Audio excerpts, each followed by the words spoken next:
welcome you to America's Roundtable, a weekend program from the nation's capital focusing on the economy, liberty, and security. I am Anand Samy, joined by co-host Natasha Srdoc, economist, co-founder of International Leaders Summit, and former contributor to the Economist Intelligence Unit. We are pleased to have guest host Becky Norton Dunlop, Vice President of the Heritage Foundation and former Director of the Ronald Reagan White House Cabinet, joining us today. We're delighted to have the Honorable Maurice McTigue. He is the Vice President of the Mercatus Center at George Mason University. He is Director of the Mercatus Center's Government Accountability and a member of its Spending and Budget Initiative and State and Local Policy. Previously, he was a member of the New Zealand Parliament and New Zealand's ambassador to Canada. Maurice McTigue is a seasoned expert on government reform, and he brings practical experience and scholarly research to the table from his distinguished career as a former cabinet minister and member of parliament in his native New Zealand. Holding 7 different minister cabinet positions during his 9 years in the New Zealand parliament, McTigue was one of the architects of the New Zealand Miracle, which dramatically reformed the country's government and economy by implementing market-driven pro-growth policies. A farmer by trade, McTigue served in New Zealand's parliament from 1985 to 1993 before becoming his country's ambassador to Canada. It is always great to talk to you, Maurice. Thank you for joining us. Great to be here. You have advised the Office of Management and Budget and most federal agencies during the Clinton and Bush administrations. You were also advising legislators and governors in over 20 states. With America's current unemployment rate at 8.2% and the GDP growth rate of 1.9% in the first quarter this year, what would be your advice to the U.S. legislators to help create new jobs and increase the growth rate? Well, we actually know what creates jobs, and jobs are created by a growing economy. So I would say that the first task for legislators is to do everything they can to make the American economy more competitive. How do you make it more competitive? You make it more attractive for investors to come here than go anywhere else. And we can look at research from all around the world, and the places that get the investment actually get the jobs. But over the last 10 to 15 years, progressively, both at a federal level and at a state level, many governments have been more and more anti-competitive in the way in which they've placed mandates upon employers and they place shackles on the local economy. You were advising state governors, among others, Bob McDonnell of Virginia on government reform and restructuring, and Jindal of Louisiana as special advisor to Louisiana's Commission on Streamlining Government. Virginia became one of the leading economies in the U.S., and Louisiana jumped from the bottom 50 to among top 20. In both states, you were addressing their competitiveness. Could you tell us more about it? Well, I think one of the things that governments have to do is that they have to get their own fiscal position under control for a start. But that doesn't fix it on its own. They have to be taking a reasonable share of GDP, not the lion's share, as governments have been tending to do. So getting their fiscal house in order, I think, is very important. They have to do that by reducing their spending, and that means making hard choices. But one of the things that you find when you work with governments is that you can say to people, just please stop doing the things that don't work. The next question is, what is it that doesn't work? And in many instances, governments don't know, because they get lots of information on where they spend money. They get very little information on the result of those expenditures. Do they produce a measurable or a tangible benefit? And the answer is in many cases no. So eliminating those activities helps the fiscal position. But then as governments make decisions, they need to take into account what's the consequence of this decision on the decisions of investors coming into this community. Are they going to be encouraged by it, or are they going to be chased away? If they're going to be chased away, please don't do it. Find another way, or just don't do it at all. In our earlier conversation, you mentioned that economies thrive on certainty and confidence. And also, as you mentioned now, you need to attract investments. How do you restore the confidence that has been lost? Well, I think that a loss of confidence is the result of seeing governments that are indecisive. You need to be decisive. You need to make clear decisions. You need to make permanent decisions. And there has been a trend towards making temporary decisions. All you do is extend the period of uncertainty. And it's uncertainty that makes people decide that they're going to invest somewhere else. But there are other things that create uncertainty as well. For example, the federal government in the United States over recent years has messed around with so many decisions around the tax code that have to wait until the very last minute to see whether or not they're going to be extended or they're going to be terminated. That's really bad in terms of the incentives that you create in the economy.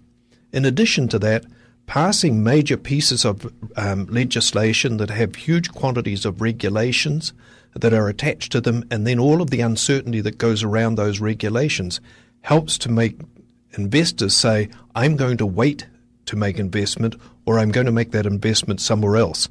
And today, jobs are extremely fungible. And a bad decision in your economy, whether it's a state economy or a national economy, means that you create new jobs in India, China, Southeast Asia, or somewhere like that. In fact, Becky Norton Dunlop and I were just talking before the radio program about the importance of creating real jobs, as Becky was mentioning. There is a certain theory out there that government and the role of government is to help stabilize the economy and to create government jobs by more investment. But at the end of the day, that's basically taxpayer money. That's exactly right, Joel. It's always interesting to me that there are some people who serve in the highest levels of government who think that it's a good idea to increase the tax burden on the American taxpayer who's working in the private sector and trying to create jobs and create wealth, I might add, take part of their hard-earned money, send it to Washington to hire a bureaucrat to oversee paperwork, which doesn't create wealth or create jobs. And this is really a challenge that we have today. I think that as we look to the future of this country, our goal needs to be to have a limited national government, reduce the size of the national government, and return the dollars to the American taxpayer, not look for ways to take more out of the producing American's pocketbook. It was interesting when you mentioned an example of Canada in an earlier conversation, Maurice. We talked about how Canada built their competitiveness in rather short time and jumped from deficits that were reaching some 8% of GDP to surpluses just in 4 years. What would you advise U.S. legislators to do in that respect? Well, I think the first thing is that Canada is a good country to compare with the United States because it's a G7 country.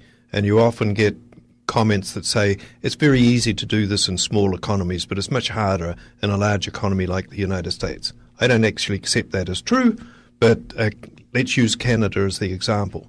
If you looked at the basic fundamentals of the Canadian economy in the early 90s, they look very similar to the U.S. federal economy today. Very high deficits running at about 8 and 9% of GDP, high levels of debt, high taxation. And their government in 1993, which happened to be a Liberal government in Canada at the time, set out on a course to balance its budget. And they did that predominantly on reducing spending. And in some departments, like the Department for the Environment, they cut the expenditures there by 35%.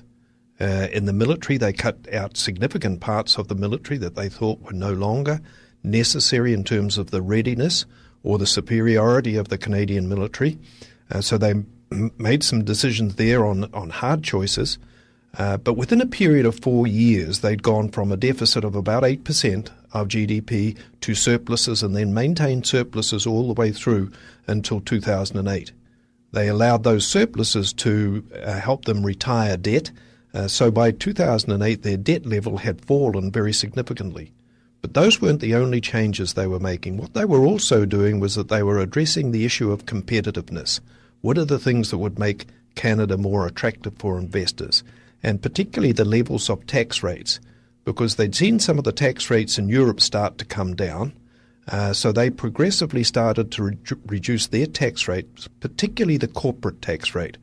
So today, the corporate tax rate in Canada is around 15%. In the United States, we have no idea until Congress makes a decision, but it could be anywhere from 25 to 35%, which would make it the highest in the world. That's a massive disincentive to investors coming in. And as a result, Canada has come through the recession in much better shape than the United States. Its industries have come through in much better shape. Its levels of unemployment are much lower. And it all did this by having a focus on what's going to create the environment for investors to invest, because we know if those investors invest, we're going to get the jobs. And to quote Becky, they will be real jobs. They're not pretend jobs. I think the other aspect, and that was just a great analysis. Everybody should rewind and listen to that again. Canada is really teaching the U.S. some terrific lessons here. But I think we also need to keep in mind, just to follow on that point, that the creator of jobs in the United States are essentially small businesses. Sure, big corporations will create jobs, but when it comes to real growth, real job creation in this country, it's primarily small business people who need all of those points that Maurice mentioned.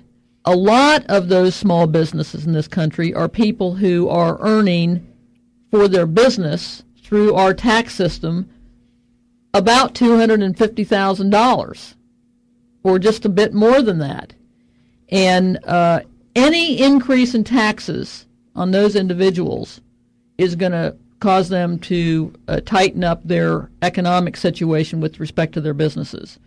And what we have now is a situation where the national government wants to tax these people, have all of their taxes go up in January, if not before. I'm sure they'd like to get as much out of them as they can. But I think that's important for our listeners to understand. Small businesses in America, the way our tax code is written, can have a business that looks like, on the face of it, personal income, but it's really a business income of $250,000, and those taxes are about to go up.